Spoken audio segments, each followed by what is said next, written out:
লাস্টের দিকে রাস্তাটা খুবই খারাপ ছিল, এনে কোলাঘাটে আমি নিয়ে খাবো না, এটা হতে পারে না।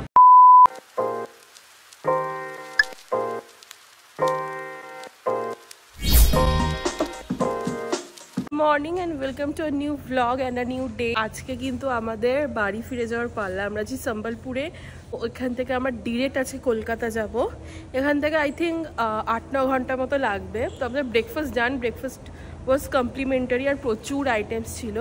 এখন আমরা আছি হচ্ছে পুলের সামনেটা, দেখো কত বড় পুল। এখানে না জিমও আছে, জিমটা কোন দিকে আছে জানি না, এই যে এদিকটা হবে হয়তো জিমটা, জিমও আছে, সব আছে। যাই হোক, সবার খাওয়া দাওয়া এখন কমপ্লিট। এখন আমরা একটুখানি টুকটাক গোছাবো, গুছিয়ে বেরিয়ে পড়বো কলকাতার উদ্দেশ্যে। এইটা ছিল হচ্ছে সম্বলপুরে আমরা যেখানে ছিলাম তার রুমটা, পুরোটা দেখাতে পারিনি, বাট রুমটা অসাধারণ ছিল। বাইরে ছিল প্রপার জঙ্গলের একটা ভিউ, দারুণ ছিল। এই আমরা হোটেল থেকে বেরিয়ে গেছি, এখন 10:50 বাজে। বাঁ দিকে কলকাতা 566 কিলোমিটার, আর আমরা ডান দিকে মুম্বাই থেকে এলাম।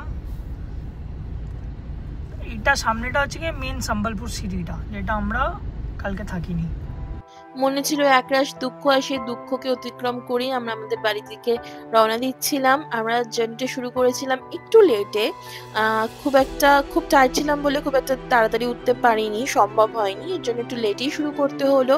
আর এখান থেকে কিন্তু তোমরা ডিরেক্ট কলকাতার ম্যাপ দিলে ওরা এরকম গুগল ম্যাপ এরকম সুন্দর রাস্তায় দেখাবে, খারাপ রাস্তাও রয়েছে, বাট এই জঙ্গলের মধ্যে দিয়ে তোমাদেরকে পার করতে হবে। সম্বলপুর কিন্তু অ্যাকচুয়ালি খুব সুন্দর জায়গা, এখানে অনেক টুরিস্ট স্পটও রয়েছে। হয়তো আরেকদিন আমাদের থাকা উচিত ছিল বা আমাদের ইচ্ছাও ছিল এখানে আরেকদিন স্টে করার, বাট আমরা করিনি, কারণ সবার ব্যস্ততম লাইফ অ্যান্ড সবার অফিস বিজনেস সব কিছু ওপেন হয়ে যাচ্ছিলো পুজোর পরে, তো এর জন্য আমরা আরেকটা দিন ওয়েস্ট করতে পারিনি। বাট তোমরা যদি এখানে আসো, আমি রেকমেন্ড করবো এই জায়গাটা প্লিজ ঘুরে দেখো। গরমে না আসলে যদি শীতকালে আসা সম্ভব হয়, এই জায়গাটা ঘুরে দেখো। সবসময় আমরা নর্থ বেঙ্গলেই যাই, কিন্তু সম্বলপুরের মতো একটা অফবিট জায়গায় এত সুন্দর জঙ্গলের ভিউ তোমরা কিন্তু মিস করে যাবে যদি এখানটা না আসো বা দেখো। আমি রেকমেন্ড করবো এই ঘন জঙ্গলটা, আর তার সাথে এই পাহাড়ি একটা যে আমেজ, সেটা যদি উপভোগ করতে চাও তাহলে অবশ্যই এখানে এসো। আর এই ওয়েলকাম রিসর্টই থেকেও, কারণ আমি তোমাদেরকে 100% গ্যারান্টি দিতে পারি এই রিসর্টটার খাওয়ার দাওয়ার থেকে শুরু করে এখানকার স্টে, এখানকার স্টাফ বিহেভিয়ার সব কিছু জাস্ট অসাধারণ ছিল। তোমরা অবশ্যই এখানে এসো অ্যান্ড আমাকে জানিও যে তোমাদের কেমন লাগলো। তো চলো আপাতত বাড়ির দিকে রওনা দেওয়া যায়। একটা রিকমেন্ডেশন দিচ্ছি, সেটা হচ্ছে তোমরা কিন্তু এরকম যদি বড় ট্রিপ করো গাড়ি নিয়ে, তাহলে অবশ্যই প্রি প্ল্যান্ড করবে ভালো করে অ্যান্ড চেষ্টা করবে সমস্ত হোটেলস বুক করে রাখার, কারণ এরকম হতেই পারে যে তোমরা হয়তো ঠিক টাইমে ঠিক অ্যাফোর্ডেবল রেঞ্জে কোনো রুম পেলে না, সেক্ষেত্রে অনেকটা হাই প্রাইস দিয়ে কিন্তু তোমাদেরকে রুমে থাকতে হবে। আমরা যেমন প্রত্যেকটা রুম হয়তো একদিন আগে বুক করেছি এরকম ছিল, বাট তোমরা সেটা করবে না, এতে কিন্তু তোমরা যে বাজেটটা ডিসাইড করে যাবে বাড়ি থেকে, সেটা কিন্তু অনেকটা ওভার হয়ে যাবে। তো আমি রেকমেন্ড করবো যে অবশ্যই একটা প্রি বাজেট বানিয়ে একটা সুন্দরভাবে তোমরা এই ট্রিপটা প্ল্যান করো। অ্যান্ড যদি আমাদের মতো এরকম সেম ভাবে পরপর ডেস্টিনেশনে ঘুরতে চাও, তাহলে আমি রেকমেন্ড করবো যে একদম ডিসেম্বর জানুয়ারিতে বেরিও, এই গরমে না বেরোনোই ভালো। ডিসেম্বর জানুয়ারিতে বেরো, তখন একটু ভালো থাকে। এবারে তোমাদের আরেকটা জিনিস দেখাই, দেখতেই পাচ্ছ বাঁদরদেরকে লরিওয়ালাগুলো খাবার দিচ্ছিল, সেটা তোমরা কিন্তু অ্যাভয়েড করবে বা দেখতে পেলে অবশ্যই প্রোটেস্ট করবে, কারণ এগুলোর জন্য পেছনে যারা গাড়ি রয়েছে তাদের খুব প্রবলেম হয়, অ্যাক্সিডেন্ট পর্যন্ত হতে পারে। যাই হোক, এই সারি সারি লরি পেরিয়ে আমরা পৌঁছে গেছি কেওনঝড়ে। তোমরা ব্যাকে দেখতে থাকো। 10 বাজে আমরা এখন পৌঁছে গেছি হচ্ছে কি কেওনঝড়। কেওনঝড় সিটিটা একটুখানি কনজেস্টেড, এখানে প্রচুর লরি দিয়ে আমরা এটাকে বাইপাসই করছি, মানে টেকনিক্যালি নাহলে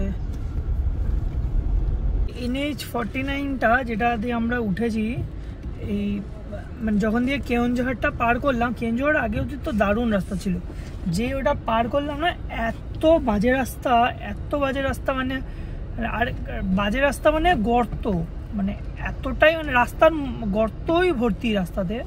লরিরাও অর্ধেক লরি মানে ঝুলে গেছে, অনেকে জ্যাক লাগিয়ে তুলছে, মানে এতটাই বাজে অবস্থা রাস্তাটার। আর এখন একটা কি ঝাঁজপুর না কিছু একটা এরকম জায়গা আছে, সেখান দিয়ে যাচ্ছি, জাস্ট জ্যামটা দেখেন, একদম পুরো কনজেস্টেড রাস্তা। কোনো একটা হাট বসেছে হয়তো আজকে, তাই জন্য এত এই যে এই পাশে এত হাট, বাজার হাট হচ্ছে।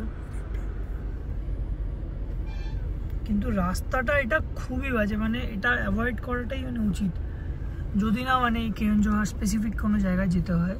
আমাদের কাছে একটা অপশন ছিল সাম্বালপুর থেকে কটক হয়ে আসা, কিন্তু সেটা দিয়ে গেলে অনেকটা কিলোমিটার এক্সট্রা পড়ছিল। সিটির রাস্তাগুলো না পার করা ভীষণ ডিফিকাল্ট হয়ে যায়।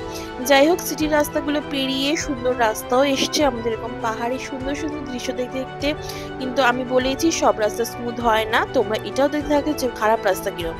এই জায়গাটা আমাদের গাড়িও আটকে গেছিল, তো বি কেয়ারফুল। এই জায়গাটা কেউ একটা পাহাড়ি রাস্তা বা কোনোটা ঘাটে উঠছি, এক্সাক্ট জায়গাটার নাম জানি না। এই খারাপ রাস্তা, মানে তার মধ্যে আবার উঁচু খাড়াই। উড়িষ্যার লাস্ট টোল। এই সিমলিপাল অবধি রাস্তা খুবই বাজে ছিল, কেওনঝড় পার করার পর থেকে সিমলিপাল অবধি খুবই বাজে রাস্তা। কিছু কিছু শর্ট দেখিয়েছি, মানে এত বাজে রাস্তা যে ফোনটা হাতেও নিতে পারছি না ক্যামেরা, এতটাই বাজে। তো যাই হোক, এই এসে গেছি আমরা উড়িষ্যার লাস্ট টোল।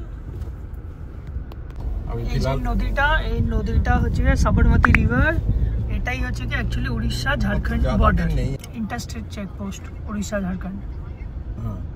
আমরা এখন ঢুকে গেলাম ঝাড়খণ্ডে, বাজে 5:30। উড়িষ্যা ক্রস করে উড়িষ্যার লাস্টের দিকে রাস্তাটা খুবই খারাপ ছিল NH-49-এর, জানি না কেন এতটা খারাপ। তো এখন ঝাড়খণ্ড ঢুকে আমরা সবার ফার্স্ট কাজ যেটা করব, ডিজেল নেবো, কারণ ঝাড়খণ্ডে ডিজেলের দাম একটু কম বেঙ্গলের থেকে।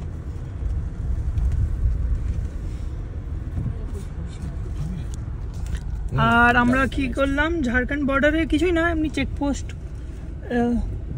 চেকপোস্টে শুধুমাত্র জিজ্ঞেস করলো কোথা দিয়ে আসছো, কোথায় যাচ্ছ, এইগুলোই বাস, আর কিছুই না।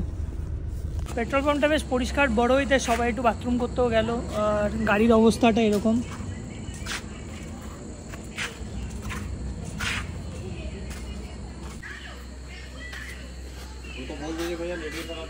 ঝাড়খণ্ডে আমরা তেল ভরা বেরিয়ে গেলাম। ঝাড়খণ্ডে আধ ঘন্টা মতো থাকবো, ওই 14-15 কিলোমিটার মতো, তারপরে আবার এসে যাবে বেঙ্গল বর্ডার। দেখা যাক বেঙ্গল বর্ডারে কোনো রকম চেকিং ওভার হয় কিনা, হওয়া উচিত না বেঙ্গলের গাড়ি বলে, বাট জানি না, পুলিশের যখন ইচ্ছা করতেই পারে। আমি তার লাস্টে যে ক্লিপটা দেখালাম যে আমরা ঝাড়খণ্ড ক্রস করছি, তো ঝাড়খণ্ডটা অনেকক্ষণই ক্রস করে গেছি না। ঝাড়খণ্ডের পরে তো বেঙ্গলের রাস্তা, বেঙ্গল মানে খড়গপুরের আগে, ওটা তো চেনা রাস্তা। তো খড়গপুর টু আমরা চলে এলাম এখন কোলাঘাটে।